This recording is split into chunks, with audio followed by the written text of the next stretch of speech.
Boldwood presents The Sandycove Supper Club. Written by Shan O'Gorman and read by Caroline Lennon.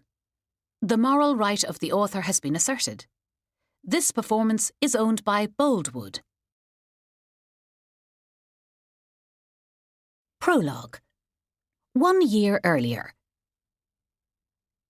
The man in the black t-shirt and skinny jeans looked out of place in the party which was full of Richard's accountant colleagues. The man had the kind of beetle black eyebrows for which I had a particular penchant, and a Heathcliff glower, again swoon, as though he was taking mental notes about everyone at the party, judging their city suits and short back and sides. "I know we're only here for gender balance, Roisin," said Jools, "but if I talk to one more man about how I know Richard and where I went on holiday, I'm going to scream." She took a swig of champagne. "Or at least poke out an eye with one of those cocktail sticks, with the sausage still attached." It was the Friday before Christmas, and Jools and I were standing beside Richard's white plastic tree, Richard's only nod to kitsch, dressed in our festive finery. A pair of glittery reindeer antlers boinged on Jools's head, and my flashing star earrings, which earlier had looked fun and seasonally appropriate, felt suddenly ridiculous when the man's glower turned in our direction. "Who's he?" Jools whispered from behind her glass of champagne. "He's either an escaped convict or someone who's lost their way to the nearest hipster coffee bar." "He's not an accountant, that's for sure," I whispered back, trying not to stare. But it had been 4 years since I had even the slightest brush with anything approximating romance, and sometimes I wondered if I would die old and alone, my body cobwebbed and withered. Nor do accountants have copies of Kerouac in their jeans pockets. Richard had insisted Jools and I come to the party to celebrate his elevation to Chief Operations Officer of one of Dublin's biggest financial firms. "I need you both," he told us, "to dilute the highly charged, febrile financial atmosphere when accountants get together. Honestly, sometimes these parties can get out of control with all the talk of spreadsheets and tax. And anyway, it's a chance to meet some nice accountant, someone who will whisk you off your feet. Although whisking off feet isn't very accountanty, but perhaps dazzle you with his ability to balance books and calculate long sums in his head." Richard was now a high flyer in the world of high finance. Jools was now a personal trainer at an exclusive gym, where her clients ranged from minor television presenters to the overpaid members of the corporate elite. And I was an admin assistant in Sandycove County Council Planning Department. Jools and I were old school friends and were from Sandycove, a small village just south of Dublin. When we'd both ended up at University College Dublin, she studying sports science and me doing a general arts degree, we met Richard in the first month. He'd arrived straight off the bus from Dingle, County Kerry, his eyes firmly fixed on success in the world of high finance. Jools and I soon noticed the boy who stirred boiling water into a packet of curry noodles in the halls of residence kitchen every night. "We can't let you eat only super noodles," I called over.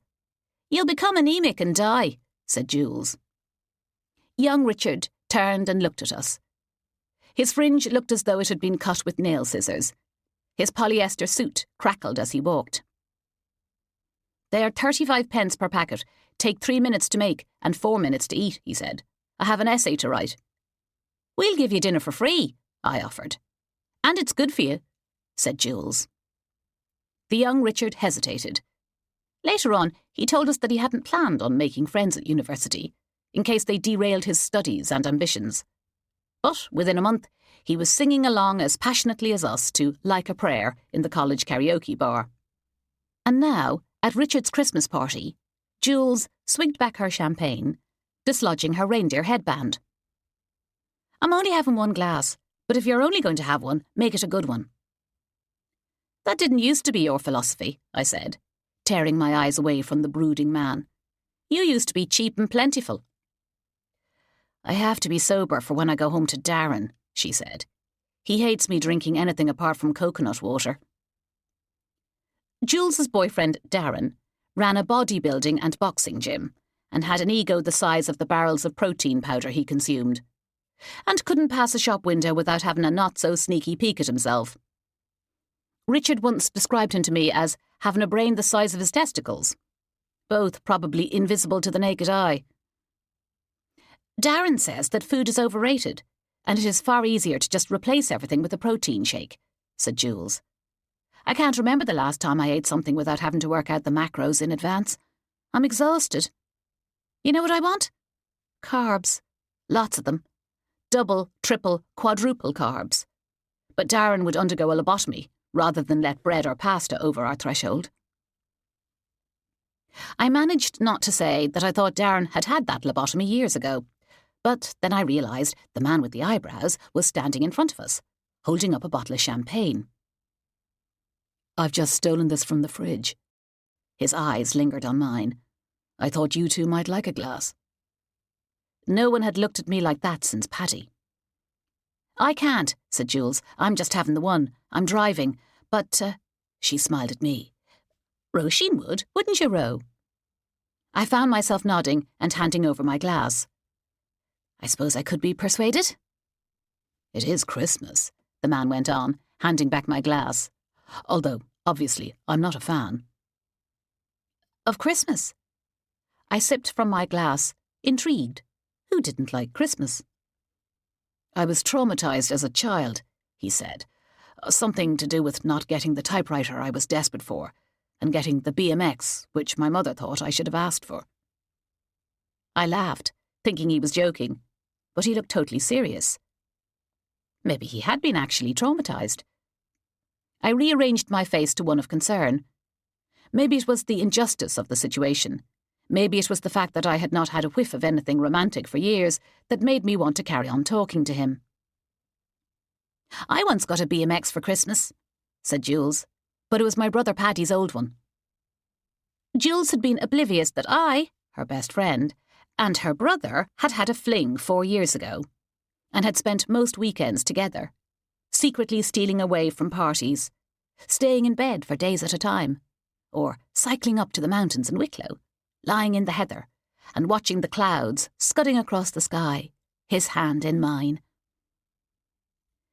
We never got past the stage of just friends with benefits. And also, it was too weird to be romantically involved with Paddy, someone I'd known since I was 13, and I never wanted to come between Jools and Paddy. Their mother had died when they were really young, and then, when Jools was 16, their father died of cancer. When Paddy had first left for Copenhagen, I'd walked around in a daze, writing emails which I immediately deleted, desperately wanting him to come home, or wishing I'd asked him not to go. But he wouldn't have gone if he'd had real feelings for me. And now, listening to the man with the eyebrows, I felt I was finally ready to move on. Spring had sprung after a long winter. The man held out his hand. Brody Brady, he said. His hand felt soft and light. His name familiar. Roisin Kelly, I said. Aren't you the columnist for the Irish Times? Well, unless there's another Brody Brady, he said, smiling.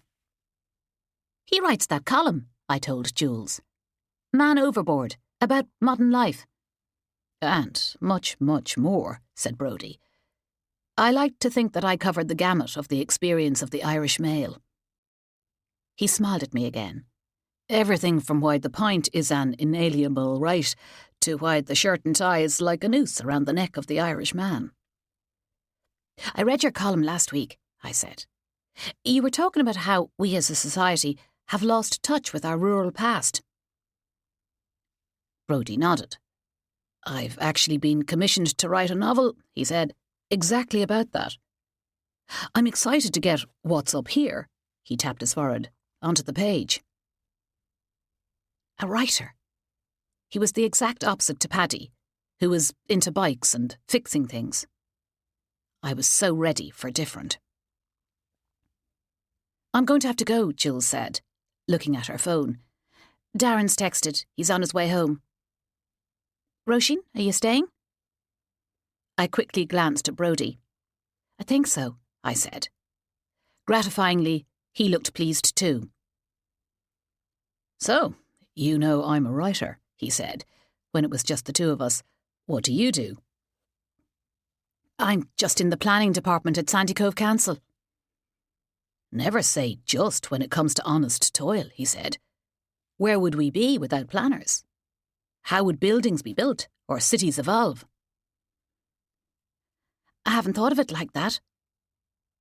It felt quite hot under the steady gaze of Brody, as though in conversation with an angle-poised lamp. "Actually, we're going through a bit of restructuring.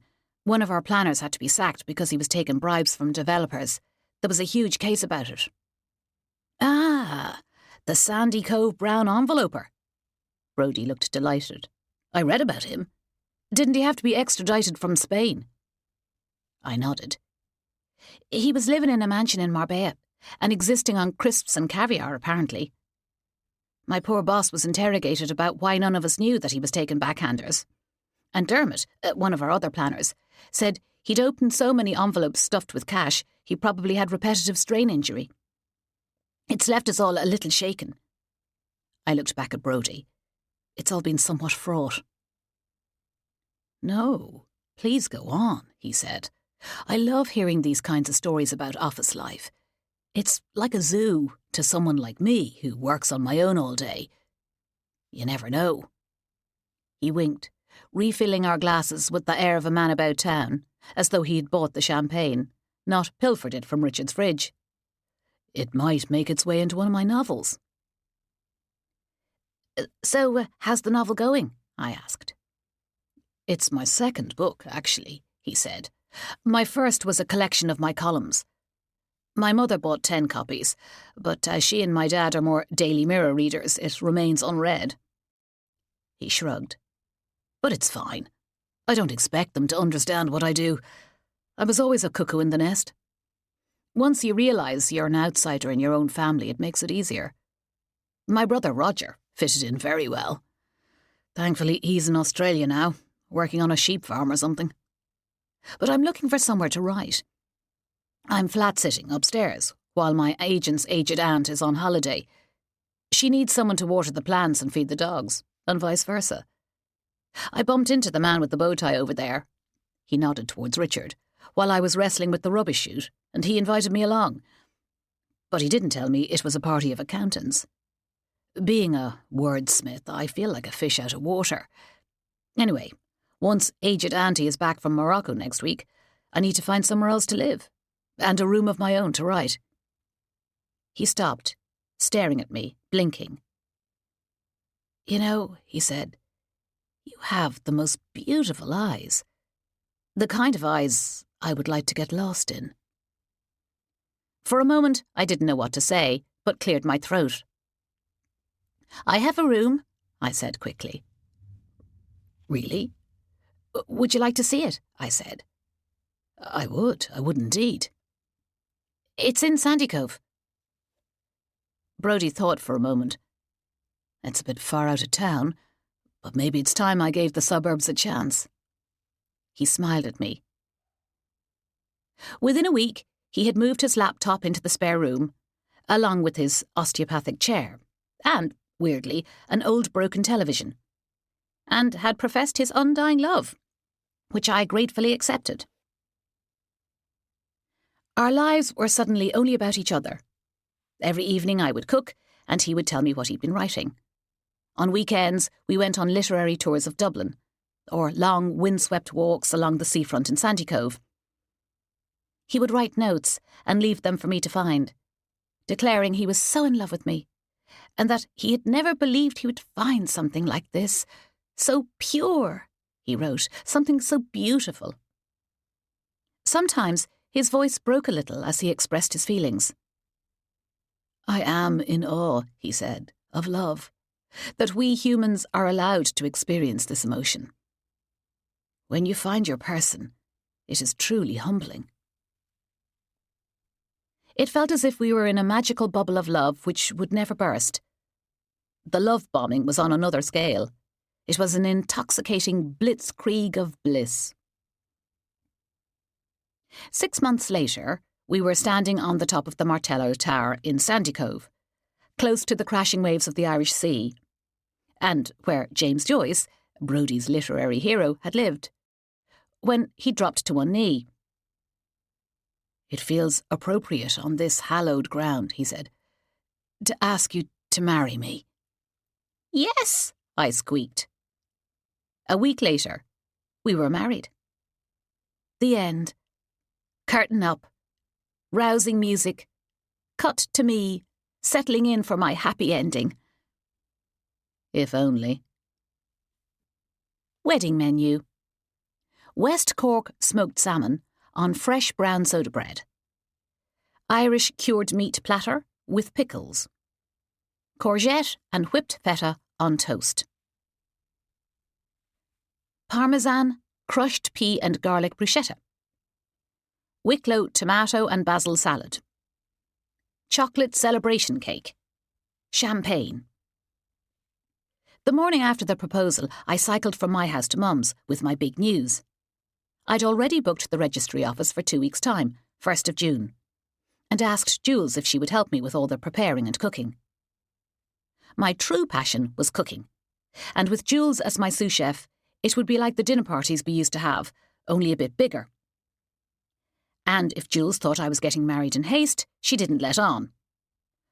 But from Mum, there was a moment's silence, and then she asked if I was sure.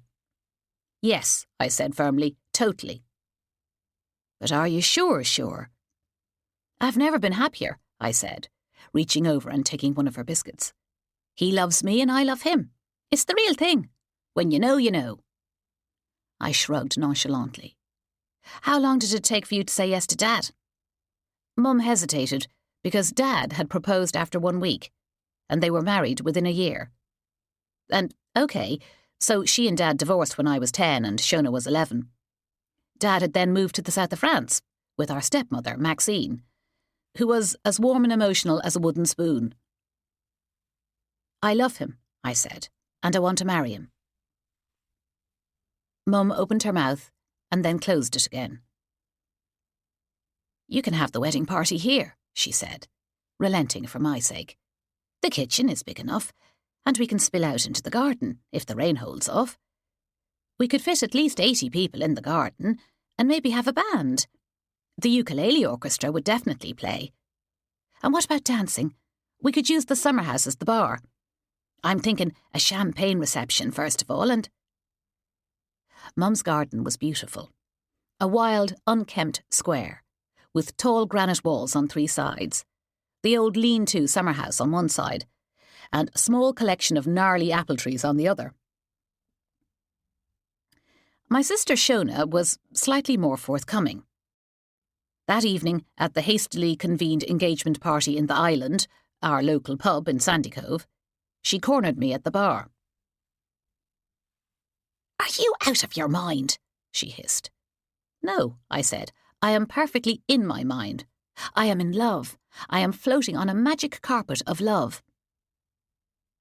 Shona looked bewildered.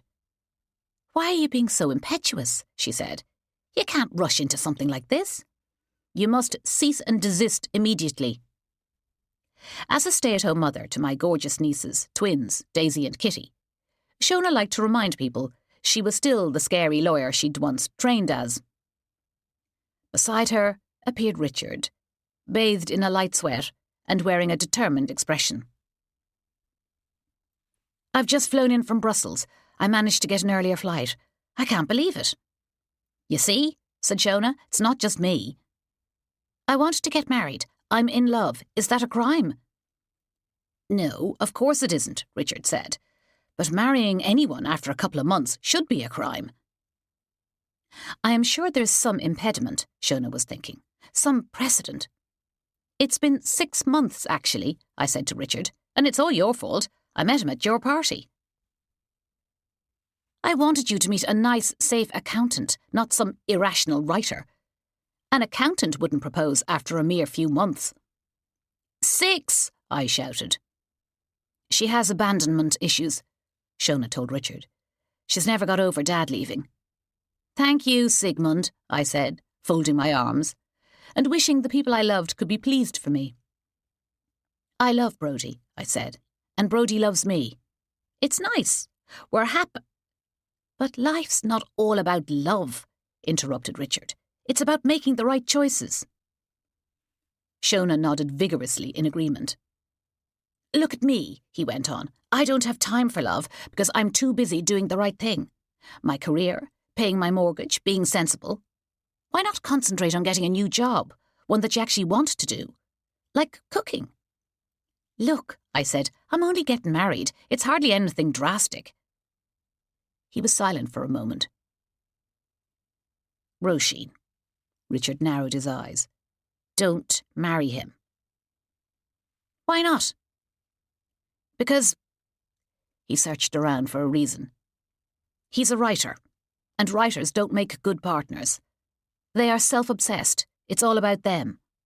Richard, please, I said. Brody needs someone to help him achieve his dreams, and I want to help him. They are my dreams too now. And what about your dreams? Said Richard. Exactly, agreed Shona. I don't have any. I tried to think. Once you get to know Brody, you will love him. I promise, I'm doing the right thing. Promise us, said Richard. Promise, I said. Richard gazed at me for a moment, contemplating, and when Shona shrugged, I knew I'd won. Now all I had to do was get married and stay married. Simple. A week later, we all gathered at the registry office. Me in a strapless black dress with a gold headband that Jools insisted didn't look ridiculous. Brody in a jacket and jeans and a black T-shirt with Mr. and Mrs. Wordsmith on the front. He brought me over to meet his parents. Roisin, my man pa, he said. Man pa, Roisin, my wife-to-be. His mother was a tiny bird of a woman, dressed in a peach outfit and matching hat, like the Queen Mother. There was a time, said his dad, wearing a tweed suit 3 sizes too big, when we were Mam and Dad. Seems like a long time ago now. That was before he swallowed a thesaurus. He gripped my hand. Are you sure you can take him on? I laughed. Of course, I can't wait.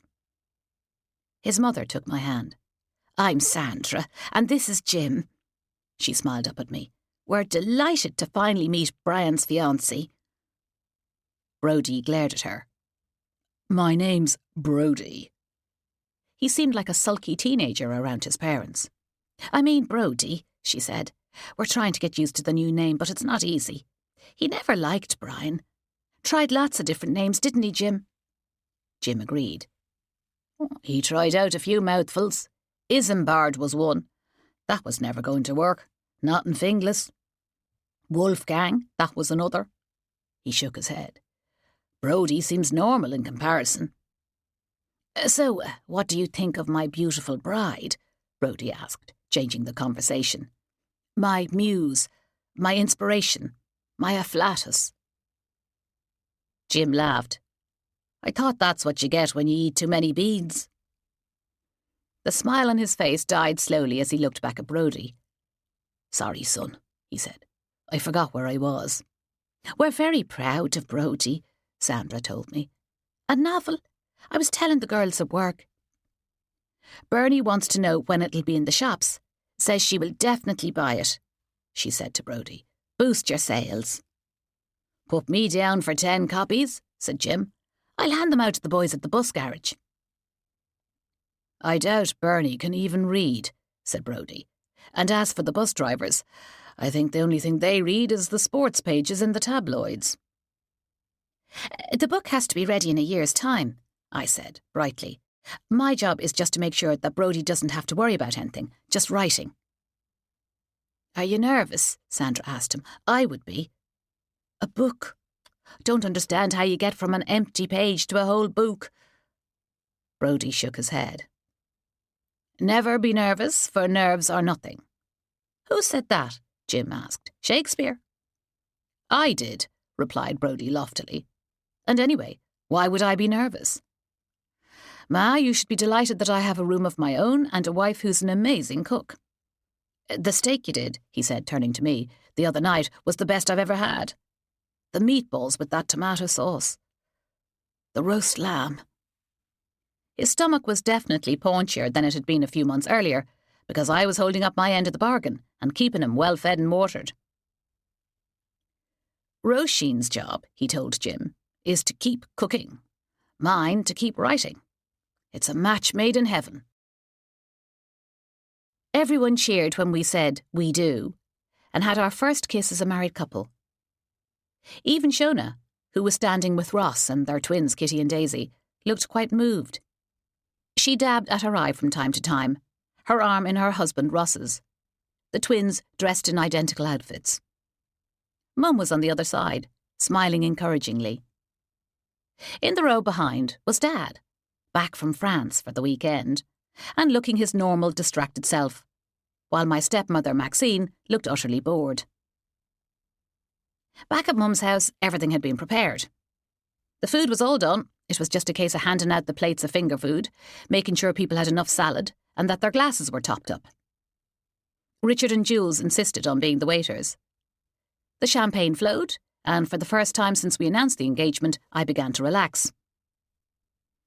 Mum and Dad, not having spoken for at least a decade, had been chatting nicely to each other, while Maxine was in the bathroom. Shona and Ross and the girls were dancing in a circle together. Mum had a glass of champagne in one hand and was chatting to Jools. Richard had now broken out his trademark break-dancing moves, something he reserved for when he was seriously drunk. And Brody's mum and Dad were jiving together. It was a warm summer's evening, and Dad whirled me around to Celebration by Kool and the Gang, which was part of Richard's playlist. "I didn't know you could dance," I shouted in Dad's ear. "It was the only thing I enjoyed in school," he shouted back. "The boys had to dance with each other back then, and because I was tall, I always got to lead." He twirled me around again. "I hope you and Brady are very happy together," he said. "Brody," I corrected him for the 10th time that day. Sitting under the apple trees, on one of the chairs which had been borrowed from our neighbours, Brody was writing in his little notebook, which he brought everywhere with him. "What's he writing?" asked Dad, following my gaze, as the song came to an end and we all took a breather. "Ideas," I replied. "You never know when you might get a good one, according to Brody." Dad opened his mouth, ready to speak, and then closed it again. "I had better go and find Maxine," he said. "Don't want to be accused of abandoning her." The twirling stopped, and the music ended, and he walked away. But if I felt abandoned myself, this time it didn't matter. Finally, I had someone just for me, especially as we were off to London for 5 days' honeymoon. I couldn't wait. I walked over to Brody and put my arm around him. "I love you," I said. "I love you too." He slipped his little notebook into his jacket inside pocket. "Having a good day?" Brody pulled me onto his knee and whispered into my ear. "I'm a lucky, lucky man. To have met a mermaid with eyes like rock pools, hair like seaweed, 'tis fortune indeed." We were going to be happy, I thought. Despite people's initial misgivings, everything was going to be all right. Chapter 1. 1 year later. "Right, listen up, people." JP, our head of planning in Sandycove Council, was standing beside the plant which was tinged with brown, and on which still dangled a couple of Christmas baubles, despite it being the 1st of June. "I have had a few ideas," he said. "I know it's a Friday." We were all still in recovery from when it was discovered that one of our planners was a recipient of favours and backhanders. Since he was uncovered and was now behind bars, planning decisions had become very tentative. Frank would ask Dermot, and Dermot would ask Frank to oversee each other's work. And although I wasn't a planner, just an office assistant, along with Saoirse, both of us reporting to Belinda, our office manager, we still double-checked everything, trusted no one. It was my first wedding anniversary, and I was planning the celebratory dinner I was going to make for me and Brody that evening. He'd been asleep when I'd left for work that morning, but I was feeling optimistic that married life might improve now that we'd got year 1 out of the way, and we were so close to Brody's deadline, which meant that the novel had to be done in a matter of weeks. Once the book was done, I hoped we might get into a better routine, one which didn't only revolve around the book. I wanted the Brody I married back, the loving, romantic man who adored me, not the man who was shut away in his study all day and all evening, only appearing for food at dusk, like a literary hedgehog. JP was now sitting on the edge of Belinda's desk, dislodging her mug full of pens and a mini figurine of a flamenco dancer. "Come hither," he beckoned with his finger, "for I have been on a course." There was a collective gasp. "Never go on a course," said Dermot. "They are hotbeds of brainwashing. Very dangerous." "So that's where you disappeared to on Monday," said Belinda. "I was wondering. I said to the others." JP ignored them. "Impromptu meeting. I need to parlay the findings, or whatever the particular business phrase is." "Cascade," said Frank. "I have heard the word cascade being bandied about by the type of person who frequents meetings. Cascade information." "Will there be biscuits in this impromptu meeting?" Dermot made little inverted commas with his fingers. "As you all know, I don't get out of bed for anything less than a chocolate digestive." "Biscuits are available in most shops, Dermot," said JP. "Buy your own." "There are some digestives in the kitchen," said Belinda to Dermot. "Nice, fresh packet of Jacobs." "I may have started on those." Frank was entangled in his phone cord. "A packet of digestives is a red rag to me. I charge towards them." "Let me get this straight," said Dermot. "You're the bull. The biscuits are the red flag.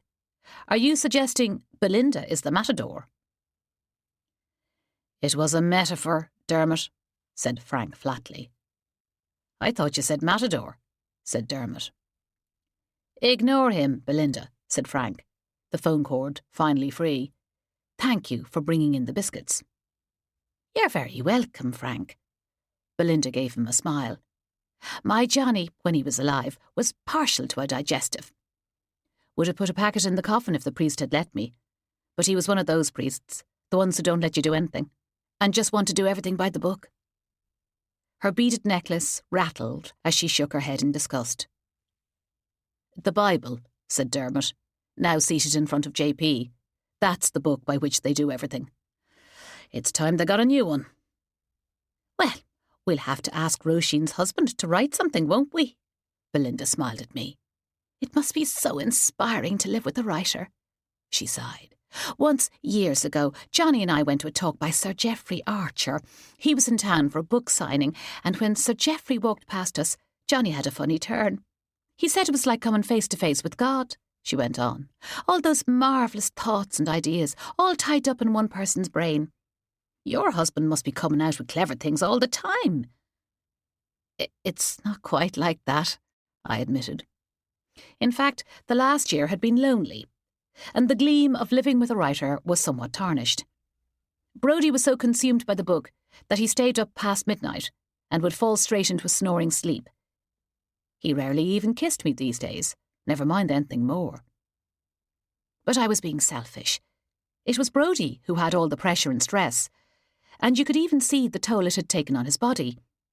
He'd grown larger, hairier, and the frequency of showers had decreased, as though he really was living in the wild, just him and his laptop against the world.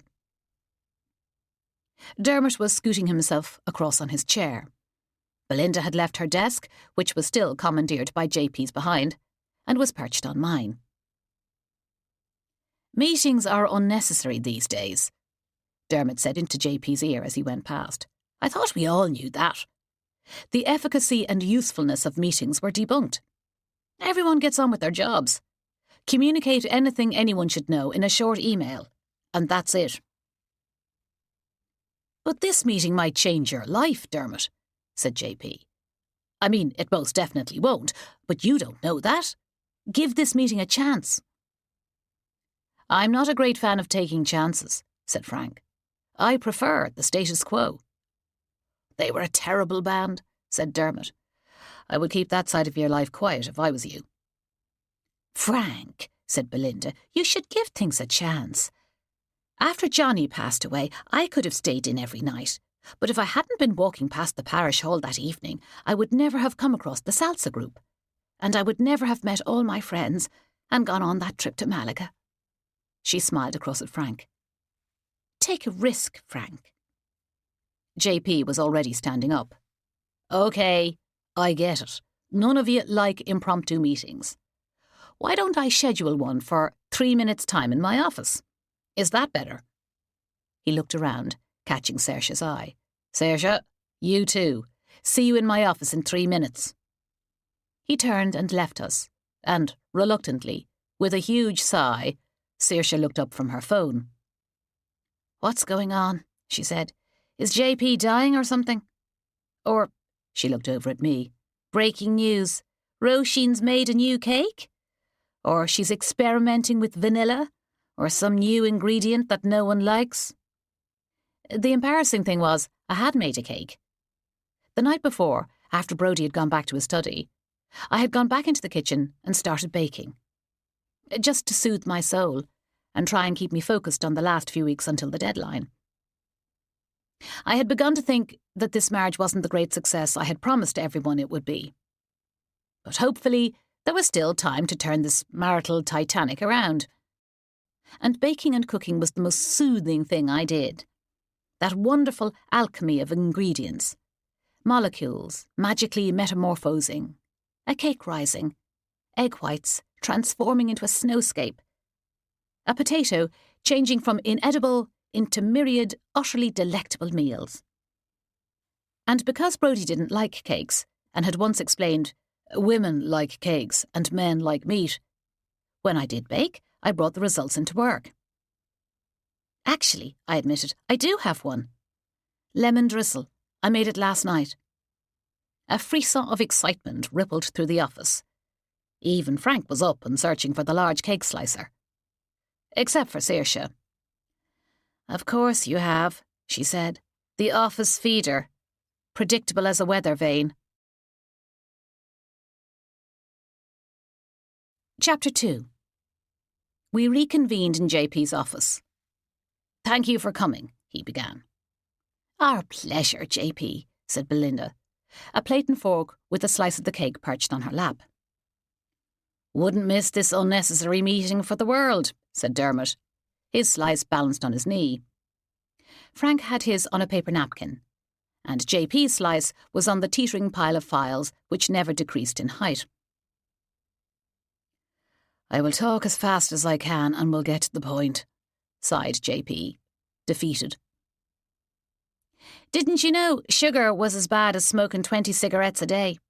Piped up Saoirse. And if we didn't have a feeder among us, then some of us, she looked pointedly at Frank, wouldn't be straining out of our clothes and putting pressure on the suspension systems of our office chairs. It's just that I was reading this article, she went on, about how it is really passive-aggressive to bring cake into an office environment when no one has asked for it. I mean, if it was a birthday party and someone had specifically asked for a cake, then fine. But in a work environment where no one needs or particularly wants cake, then it's a passive-aggressive act of war. It's a power move, that's what it is. Saoirse was the kind of person who needed someone to feel superior to. And as we were at the same level in the department, that person had to be me. Over the years, I'd learned to shut out most of her noise, but sometimes her negativity penetrated. I love Roisin's cakes, said Frank. You can take those cakes from my dead cold hand, said Dermot. If that's being passive-aggressive, then bring it on. Belinda winked at me. Good enough to forget the diet. JP held up his hand. People, please. Now, I am going to exhibit my own power move and call this meeting to order. First of all, thank you for coming. He paused. Apparently that's what you're meant to say at the beginning of a meeting. Tell people that their time is precious and that you acknowledge it. Whether, he raised an eyebrow, his face straight, you believe their time to be precious or not. Mine is, said Dermot. It's so precious, it's kept in the Tower of London, guarded by ravens. Mine definitely isn't, said Frank. Anyone can waste my time if they like. I've nothing better to be doing. JP held up his hands. Come on, let's get this over and done with. It was a leadership course. Instilling job satisfaction and passion in your team. Good God. Frank was visibly shaken. Passion, JP, said Dermot. Have you lost your tiny mind? We are still on probation as a department, said JP. I have to be seen to be very involved in my team. A hands-on role rather than hands-off. I like to save passion and satisfaction for other areas of my life, said Dermot, as I am sure do my other esteemed colleagues. You should live your whole life passionately, said Belinda to Dermot. My Johnny, before he was ill, God rest his soul, used to say that if you wake up happy and go to sleep with a smile, then you have everything you need in life. Work should make you feel like getting up in the morning. Raise your hands now, said JP, if you have a high level of job satisfaction. Belinda raised her hand. OK, that's not good, said JP. Right, raise your hand if you have a moderate level of job satisfaction. No hands were raised. Saoirse was busy scrolling through her phone. OK, let's try again. Raise your hand if you have zero job satisfaction, and you're only here because the thought of trying to find anything else in this job market is even worse. Dermot raised his hand. Me, he said. Definitely me. JP looked at me. Roisin, where do you fit in? Oh, don't ask her, said Saoirse, rolling her eyes. She's always happy. It's all that sugar. And she's just recently married, said Belinda. Don't they say that the first year of marriage is the best? It must be your anniversary soon. It's today, actually, I said. Belinda clutched my hand excitedly, but Saoirse closed her eyes in pain. Oh, Christ, she said. So that's what the cake is for. Happy anniversary, etc., Roisin, said JP, and thank you for the cake. But tell me this and tell me no more. Where upon my Megatron spectrum of job satisfaction do you fall? Somewhere in the middle, I said. OK, not bad. So, room for improvement. Saoirse, what about you? She looked up. Sorry, JP, what did you say? Are you satisfied with your job? No, obviously not. Still waiting for my promotion. But the work is easy, and I only live 5 minutes away, so my commute is negligible.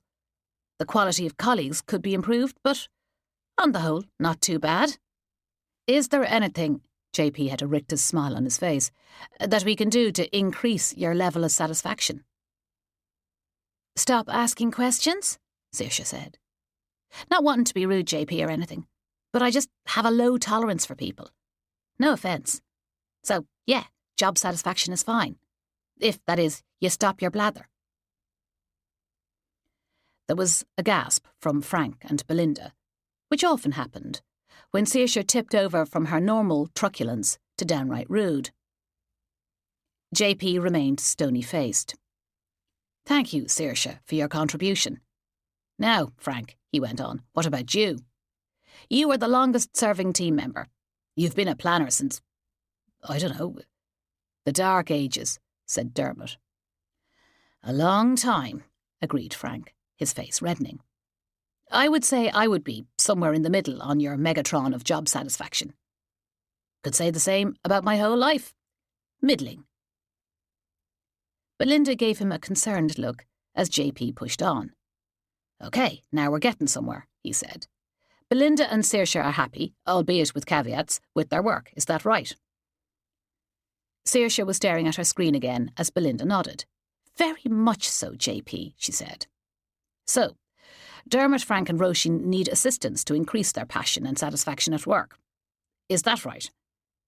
Do any of you have any thoughts about how I can help with that? Dermot? I think I'm a lost cause, Dermot said. I wish I could offer my services to you as a guinea pig in your leadership endeavours, But I would prefer to be left alone with my despair. And cake. JP turned to Frank. What about you, Frank?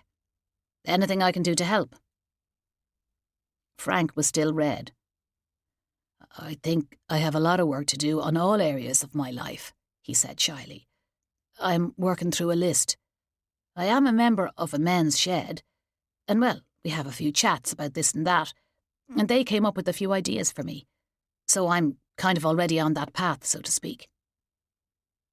JP turned to me. Roisin, what about you? What can we do to increase your job satisfaction? I don't know, I said. I mean, I'm fine. What about more responsibility? JP asked. Perhaps we could sponsor you to take a diploma in planning and work to a degree. All taken at night, of course, and paid for by the department, but it would be a step forward. I really wanted to tell him that being a planner wasn't part of my life plan. My only plan was to get to Brody's book's deadline and then make my marriage work. I didn't have the energy for anything else. Maybe, I said, half-heartedly. Saoirse, would you like to do a diploma in planning? She glanced up. Would I get time off work? JP shook his head. It would be done in your own time. Sorry, it starts in September, so in 3 months' time. But until then, you could take on a planning application. So, more work, same pay? She asked. Well, anyway, I have a life, she said. Like, when I leave here physically, mentally and emotionally. God, anyone would think I didn't do very much all day. I was aware of Dermot and Frank's eyes flicking over to each other, but JP looked so defeated. I felt bad we'd all dismissed him so easily. I'll do it, I said, if you think it's a good idea. He nodded, looking brighter. Thank you, Roisin, he said. At least someone in this organisation is actually committed to the department. Belinda is also the exception. And now, he said, I am going to have some cake. He smiled briskly at us. Thank you for your time, etc. It's very precious to me, etc., etc. You can make your way out. Chapter 3. There was no answer from Mum when I rang on her doorbell. Faint strains of music flowed from the kitchen, and so I would have to go around the back, through the garden. I locked my bike to the railings and walked down the small grassy lane to the side of our house, past the high granite walls covered in escaping Virginia creeper, to our curlicued wrought iron back gate, and into our garden. Stepping into this world of green, I was, as always, immediately lashed in the face by long tendrils of jasmine, before being filled with the scent of the honeysuckle, which trailed through the lilac tree, the wild hollyhocks and harebells, and the sound of the blackbirds who had their nest in the gutter of the old summer house. It was like a secret garden, an oasis from the busy road outside, a little Eden. And from the kitchen, as I walked along the curving path past the apple trees, across from the raised vegetable beds, and along by the clover lawn, I could hear Edith Piaf's voice, singing loudly from the kitchen. I knocked on the door. Hello, Mum? Inside, she was leaning against the aga, singing just as lustily as Edith. Bonjour! Ah, Roisin. Mum turned down her old tape machine. How lovely to see you. And it's your anniversary today. She hugged me. A whole year.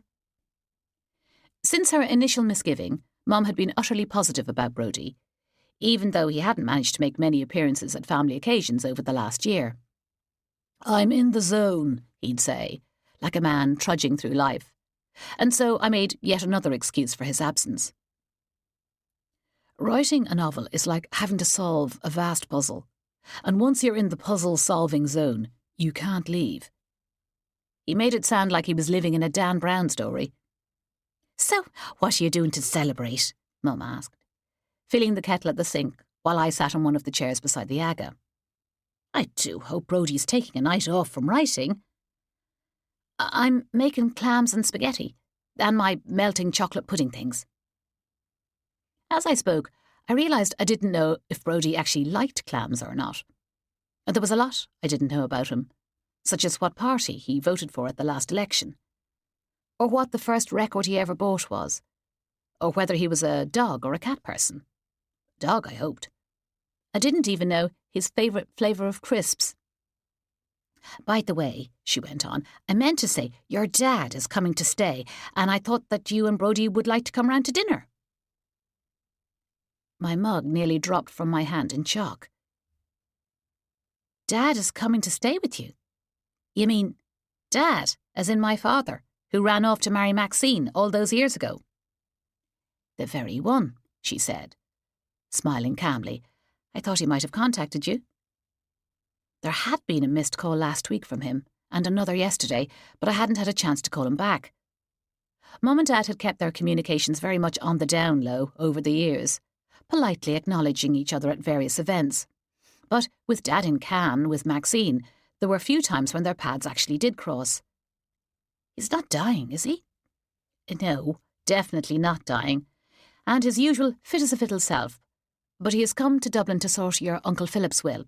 Plus, reading between the lines, I think Maxine has ended things. Really? Poor Dad. I couldn't imagine Dad anything but his ebullient self. He swept through life on a wave of endless confidence and optimism.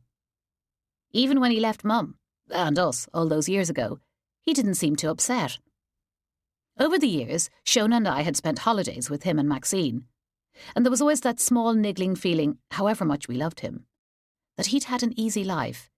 He hadn't ever had the stuffing knocked out of him, not like it was knocked out of Mum when he left. But why are you letting him stay? I loved Dad, obviously, but there was something in the way that he prioritised his happiness over the family, and how easily he and Maxine began again in Cannes that had made my feelings complicated. Dad used to ring Shona and me every week and ask cursory questions about school and friends, and would then tell us about their life in the south of France, his yacht designing business, or what Maxine had done with the apartment, or what new wine he had discovered. After a few years, Shona refused to take any of his calls and left it all to me. He hinted very heavily that he wasn't much keen on staying in a hotel for the next 3 weeks, said Mum, or setting up camp in his dead brother's flat. Full of ghosts, he said. So, he's staying in our box room, on the single rickety bed. He seems delighted with the arrangement. She smiled at me. And he's looking forward to seeing you, Shona, and the twins. After Dad left, I remember trying to be the best daughter ever to Mum, and would enact secret acts of kindness every day just to make her life better. I would move her slippers to warm on the Aga, find her keys and put them beside the front door for the morning, make sure the kitchen was tidy, and that her special chair and cushion was dog hair free. Snuff, our permanently ancient Jack Russell, somehow always found the energy to jump up onto chairs to be close to Mum. But it doesn't mean you have to be kind to him, I said. She shrugged. Why not? Now I realise that none of it mattered. I still had a happy life without him, living here with you both. I cut off all contact because I just couldn't face him. And now, well, looking back, I wish I had let him go with love and kindness. My life carried on. I had you too, the house, the garden. It wasn't his fault that he met Maxine and fell in love with her. She stood up and went over to the dresser, which slumped under the weight of everything that was piled on top, from her handbag to chipped cups, cracked plates, newspapers and books, and plucked a letter from behind a photograph of the twins. Here's the one that arrived this morning. Mum took out her glasses from her pocket. He seems very well, actually, she said, peering at his scrawly handwriting. Wonders how I am, asks after you two, the twins, a bit of memory lane. She squinted at the letter and read from it. I was channel hopping. She looked up. He means watching television, not hopping over the channel. I know.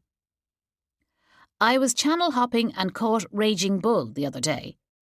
Do you remember us going to see it on our first date? That was your first date? An exceptionally violent film. No wonder things worked out the way they did. Mum laughed. I was studying French and politics in Trinity, and the only films I'd seen for a while were all these French New Wave films. This was something a bit different. She paused. As was your father. I would never have put you two together, I said. You would never have coped with the south of France. The heat isn't me, she agreed.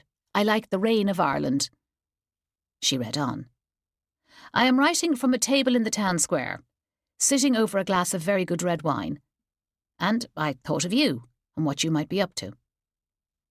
Nice of him to think of you. He's indulging in nostalgia, she said. He asks if I remembered the trip we made to Paris, and we went out and ordered the menu of the day, and both ate what we thought was steak. Delicious, we thought, but then afterwards we realised it was horse. She was smiling to herself. We had such a nice time. When is he coming? He arrives next Friday. Is he going to pay you for board and lodgings? She laughed. I wouldn't charge an old friend. An old friend? An old friend. It's the man you married who ran off with a younger woman, remember? Left you with 2 small daughters. You were heartbroken, if I remember correctly. Disappointed, she said. Hurt. That, yes, a little bit heartbroken. But that's in the past. You get over heartbreak eventually. I thought of the only time I'd experienced something similar. Of course, it was nothing compared to what Mum went through. Paddy and I were never a couple as such. And yet, for months, I felt like a part of me was missing. I wished I could have told someone about it. But Jools, my usual confidant, and his younger sister, was obviously not available.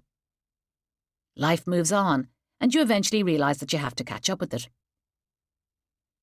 I looked at the old clock on the wall and realised that it was time to go home and start on the anniversary dinner. I'd better go, I said to Mum, standing up. You give Brody a big hug from me. Do you think he'll come to Daisy and Kitty's birthday party tomorrow? I'll ask him, I said, both of us knowing that Brody wouldn't be there. On my cycle home, I took the sea road, where the coast tips into the sea, past the small sandy cove.